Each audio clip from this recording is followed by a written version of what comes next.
আজ পর্যন্ত কোনোদিন মুসলমানদের উৎসব শবে বরাত একটা হিন্দু মসজিদে দেখার জন্য আসলো না। মুসলমানদের উৎসব শবে কদর একটা হিন্দু কোনোদিন চাওয়ার জন্য আসলো না। মুসলমানদের উৎসব রমজান মাসের রোজা একটা হিন্দু কোনোদিন তোমার সাথে সমাজ করার জন্য রাখলো না।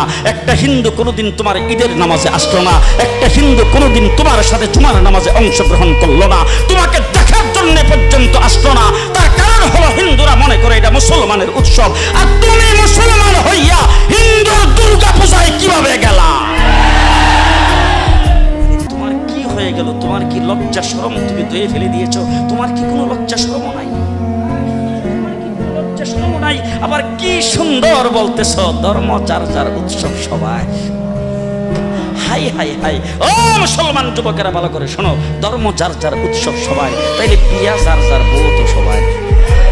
জি, বিয়ে যার যার বউ সবাই, পুষ্কুনি যার যার মাস সবাই, গাছ যার যার ফল সবাই, ক্ষেত যার যার ফসল সবাই, দোকান যার যার মাল সবাই। কি কথা বলেন না কেন?